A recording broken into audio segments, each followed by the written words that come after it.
Greetings. Can I see your ticket, please? Oh, you don't have one? No problem. Just hit the subscribe button below and then come on in. Hi, everyone. DFG here, Gideon's Flight.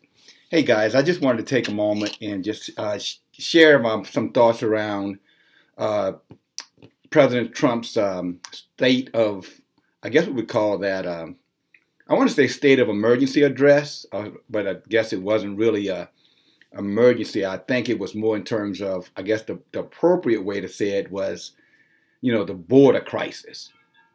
Here's my takeaway from what the president had to say. And I'm going to go over a couple of things, and I'm going to try to keep this nice and short so I don't tie up too much of your most important time. Overall, I thought his message was concise. I thought his message was clear.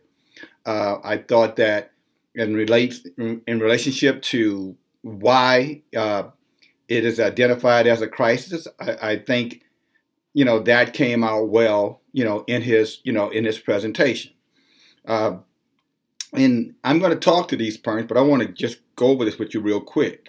What they are. Who will employ the immigrants if they are allowed across the border? What will happen if they can't find work? Who is going to pay the medical costs for the children who get sick once they come across the border and they're here in the country? And last but not least, where that money is going to come from. Now let's go back to some of his talking points.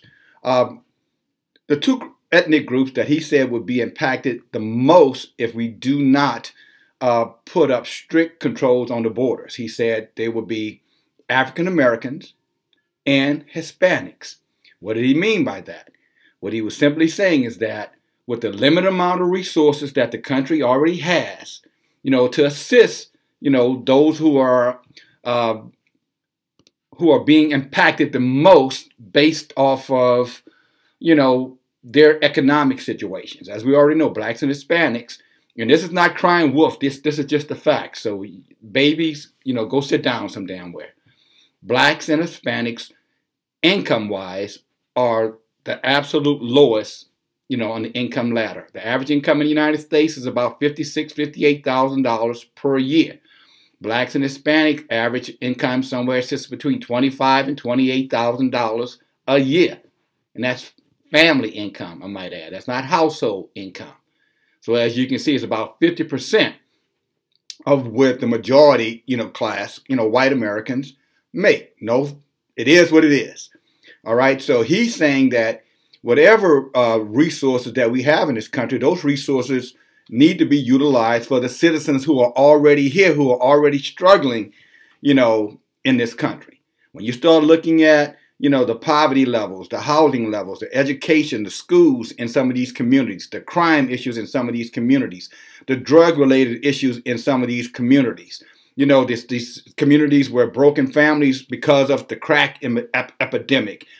Some of these families are still being, overwhelmed by the opioid, heroin epidemics in these communities.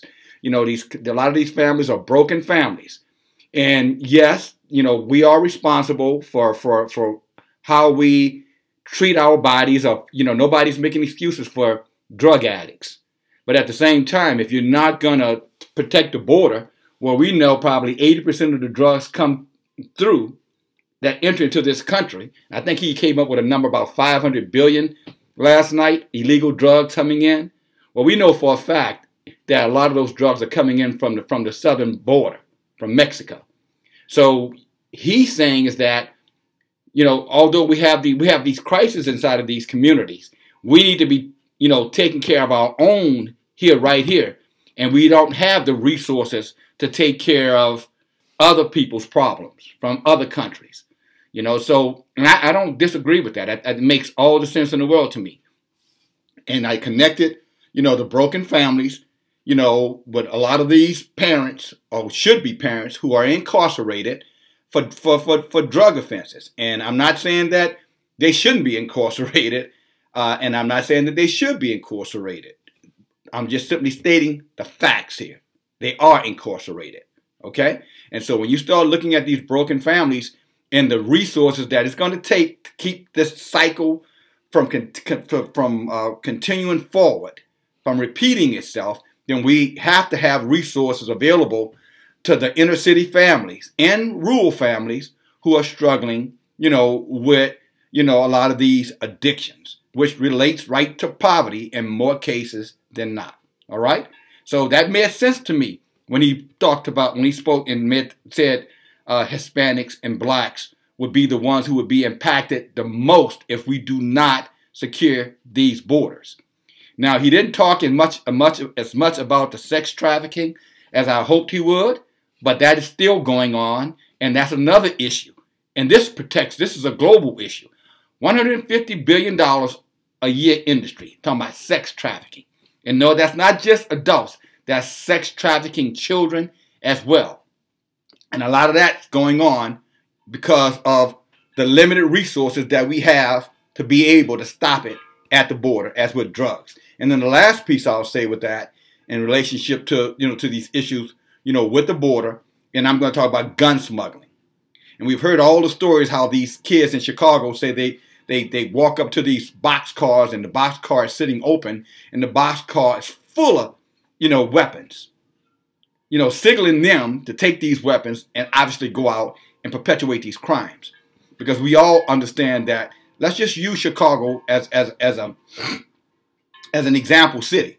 Where are these kids getting these illegal guns from? I guarantee you a big part of that, those guns are being, transported, and smuggled across the border. So, and who is affected the most? The black and Hispanic community. So that made sense. Okay. And then for the broader community, if those communities are not secured and those communities are not protected, then ultimately it's going to affect your community too. So we all have skin in the game as it relates to what he mentioned in that regard.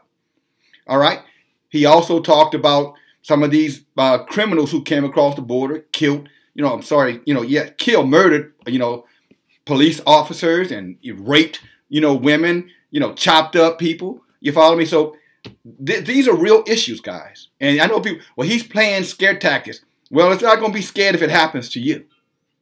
And if I put it like this, if someone comes up to you with a gun and put it upside your head and tell you they're going to blow your brains out if you don't give them your money, I bet you wouldn't accuse him or want anybody to accuse you of scare tactics, because you're going to take that pretty damn serious.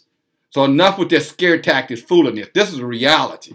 And it's not like crime is not happening all over this country. So enough of that silliness. That's child's play. We do have a crime problem, and we need to be talking about that crime problem and not claiming that it's just politics. Okay, rest of my message here. I know you just love me, don't you? Who's gonna, again, take care of these or who's gonna employ these migrants when they come across? And I know you guys saying, well, they could do all the job that Americans don't want. Now, let me tell you something that you may not know. These housekeeping jobs, the cleaning houses, lawn care jobs, etc. A lot of middle America can't afford this stuff anymore. I know for a fact people who are having to cancel services of house cleaning and things like that because it's not in their budgets anymore. So all these supposed jobs that you're talking about that they'll take that other people won't take, well, somebody got to pay them to do that work. They're not going to do that work for free. You're not going to come here and cut your grass and clean your house and say, just thank you for letting me be in your country. Oh, no, they're going to want to get paid. So and a lot of these families who in times past could afford this can't afford this anymore. So then what happens? I'm going to tell you what's going to happen. They're going to take to the street and they're going to get involved in nefarious activities, selling drugs, gun running, becoming part of MS-13 and gangs. No disrespect there. I'm just telling you how it's going to happen. That's what happened in the inner cities. When they didn't have the resources and they couldn't get hold to resources because their fathers or mothers, whomever who should have been there for them, was not able to take care of them, they started taking care of themselves. Talking about these children. And the first thing they did was grab drugs and guns. And if you think that these kids coming from these other countries are going to be any different, then you are selling yourself a false bag of goods. That is bullshit. They're going to do the exact same thing. Human nature is human nature. It does not matter what part of the globe you're from. Crime happens everywhere where poverty exists. Next thing, I want to put on here. All right, so that's going to be a struggle. When their kids get sick, whose tax dollars are going to pay for that? Where are we going to get? The country is already sitting on a $21 trillion deficit. We take in taxes approximately $1 trillion a year. The company's expenses just to take care of all the government affairs, all of the different things, whether it's Medicaid, Medicare, whether it is, for research and development, the military, retirement, et cetera, et cetera, et cetera. We're already spending almost $500 billion over the budget. And that's just with the people we have right here. Okay? That's just with them. All right? That's just with so where are we going to get the resources to take care of thousands and tens of thousands and hundreds of thousands of children over the next 5-10 years who are going to get sick? Where is that resource going to come from? It's going to come out of your tax dollars that you don't already have, which is going to cause your taxes to go up, which you're going to go crazy about. And these are talking points these are just common sense talking points that I'm talking about right now. There's nothing special about what I'm saying. It's called critical thinking, holistic thinking, thinking about the end before you begin the beginning. You're thinking about the consequences before you make the decision. That's extremely important. And so when you look at all of these challenges that I just mentioned, drugs, sex trafficking, gun smuggling, employment, housing, Medicare, healthcare, what are you going to do if we can't employ these individuals? There's only so many jobs in that they will qualify for. What are you going to do then when they resort to criminal behaviors to survive? What's going to happen? I think we already know the answer to that, right? We're going to have a major league humanitarian crisis on our hand. That sounds familiar? Humanitarian crisis? Because that's exactly what is going to happen. It's already happening. So if we can give $74 billion as a nation every year to countries all over the world, we can't take 1/8 of that, $5.7 billion, and secure our borders. That's what our tax dollars, we pay our government to protect us and keep us safe. Now, does that mean that we should hate the people who want to come here? No, we don't hate them. We even understand their ploy. But at the end of the day, that's not our problem. That's their problem. If I came to you right now and said, look, I don't have any money and I don't have transportation. Can you give me your car and your next couple of paychecks? What are you going to do? You're going to tell me, hell no, that's your problem. But I say, but I'm a good guy. I really need your help. You're going to say, well, I understand it, but that's not my problem. Thanks for listening. DFG here. Bye now.